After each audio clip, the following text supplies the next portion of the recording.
మిత్రులారా, ప్రపంచంలో ఈ భారతదేశంలో ఏ కులం వాళ్ళు మతం మారినా వాళ్ళ కులం పోవడం లేదు.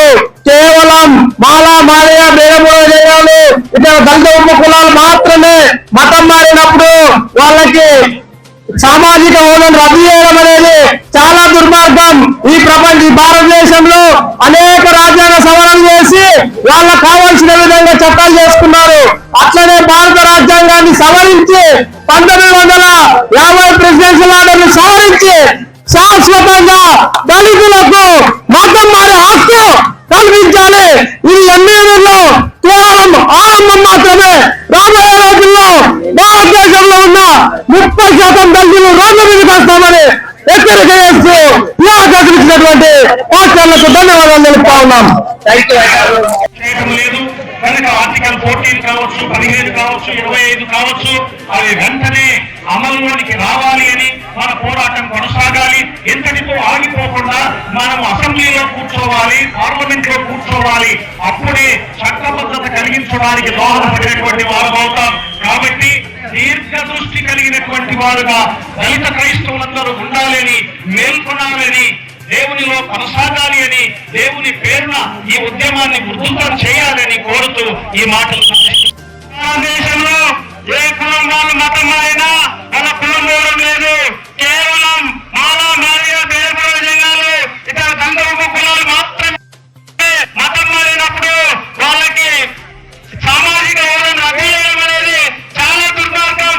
ఈ భారతదేశంలో అనేక రాజ్యాంగ సవరణ చేసి వాళ్ళకు కావాల్సిన విధంగా చట్టాలు చేసుకున్నారు. అట్లనే భారత రాజ్యాంగాన్ని సవరించి 1950 ప్రెసిడెన్షియల్ ఆర్డర్ని సవరించి శాశ్వతంగా దళితులకు మతం మారే హక్కు కల్పించాలి. ఇది ఎన్నికల్లో కేవలం ఆరంభం మాత్రమే.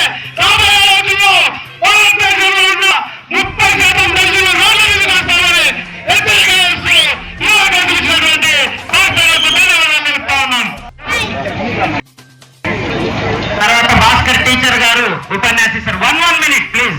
ఈ ర్యాలీకి వచ్చేసినటువంటి దళిత క్రైస్తవ సోదరులందరికీ, మహిళలకు, ముఖ్యంగా పాస్టర్లకు, బ్రదర్స్ అందరికీ కృతజ్ఞతలు తెలియజేస్తున్నాను. ఈ రోజు దళిత క్రైస్తవులపై సుప్రీంకోర్టు ఇచ్చిన తీర్పులో రాజ్యాంగం ఆర్టికల్ 15-25 విరుద్ధంగా ఉల్లంఘించడమే అవుతుంది. కాబట్టి ఆర్టికల్ 25 ప్రకారం ఏ మనిషి ఏ మతాన్ని నమ్ముకోవాలన్నది తన సొంత ఇష్టం. దాన్ని హరించే హక్కు ఎవరికి లేదు. కాబట్టి ఆర్టికల్ 25 ప్రకారం ఏ మతంలోకి వెళ్ళినా, ఏ దేవుణ్ణి పూజించినా అది వాళ్ళ సొంత నిర్ణయం. కాబట్టి దీన్ని హరించే హక్కు ఎవరికి లేదు. ఇప్పుడు ఇచ్చిన సుప్రీంకోర్టు తీర్పులో ఈ తీర్పు అమలైతే మళ్ళీ దళితులపై, ఎస్సీల పైన దాడులు జరిగే ప్రమాదం ఉంది. మన రక్షణను మనం పోగొట్టుకునే అవకాశం. మన హక్కులు, మన రక్షణను మనం కోల్పోయే ప్రమాదం ఉంది. కాబట్టి మనందరూ చేయగలిపి ఈ ఉద్యమాన్ని ముందుకు నడవాలి. ఈ సుప్రీంకోర్టు ఇచ్చిన తీర్పును వెనక్కి తీసుకోవడం కోసం కేజీ బాలకృష్ణన్ కమిటీ వెంటనే ఇండియన్ గవర్నమెంట్ రిపోర్ట్ చేయాలి. వెంటనే ఈ తీర్పును వాపస్ తీసుకునేలా ఉన్న భారత ప్రభుత్వాలు కూడా సపోర్ట్ చేయాలని కోరుకుంటూ women rights Andhra Pradesh vice president గా మహిళలందరి తరఫున నేను సంఘీభావం తెలియజేస్తున్నాను. ప్రతి ఒక్కరు కూడా నా ధన్యవాదాలు. మీడియా మిత్రులు కూడా నా హృదయపూర్వక వందనాలు. మా వాయిస్ ప్రభుత్వానికి వినిపించాలని హృదయంలో నుండి వచ్చిన ఆవేదనతో ఈరోజు ఇంత కథను దొక్కి క్రైస్తవ సమాజం వచ్చింది, ధైర్యంలో వచ్చింది. అందులో మీ అందరికీ హృదయపూర్వక వందనాలు. 1950లో కుట్రపూరితంగా చేసిన ఆర్డర్ అది పార్లమెంట్లోకి రాలే. ఎందుకంటే వాళ్ళ ఆటలు సాగవు కాబట్టి. పార్లమెంట్లోకి వస్తే బిల్ అవుతుందని చెప్పి ఇప్పటి వరకు బెదిరించకుండా ఆ ఆర్డర్ని అడ్డు పెట్టుకొని ఈ రోజు సుప్రీంకోర్టు అత్యున్నత న్యాయస్థానం కూడా ఈరోజు ఆ యొక్క ఆర్డర్ని తీసుకొని ఆర్డర్ ద్వారా జడ్జిమెంట్ ఇవ్వడం జరిగింది. అది చెల్లదు. ప్రెసిడెంటల్ ఆర్డర్ 1950లో చేసిన ఆర్డర్ మాత్రం ఎట్టి మాత్రం చెల్లదు. ఎందుకంటే పార్లమెంట్కి రాలేదు. పార్లమెంట్కి వచ్చినప్పుడు బిల్ అవుతుంది.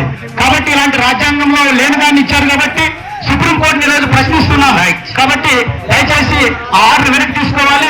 కులం ఎంతో మంది నమ్ముకున్నారు, అందరూ నమ్ముకున్నారు, వాళ్ళకేమి నాకెందుకు. కాబట్టి కులం మారదు. కాబట్టి మతం ఏ మతంలోనే స్వేచ్ఛ ఉంది కాబట్టి ఆ మతంలో చేరతారు. ఈరోజు ఈ యొక్క ఉద్యమానికి మా యొక్క ఆదూరిపట్న ఏసీసీ అధ్యక్షులుగా పాల్గొనడం జరిగింది. నా పేరు జి ఆనందరాజు. ఇంకా ముందున్న కార్యక్రమాలకి అన్ని రచనలు చేస్తాం. ఈ దేశంలో ఎవరికైనా ఇబ్బంది కలిగినటువంటి సందర్భంలోనే మన సమస్య సుప్రీంకోర్టు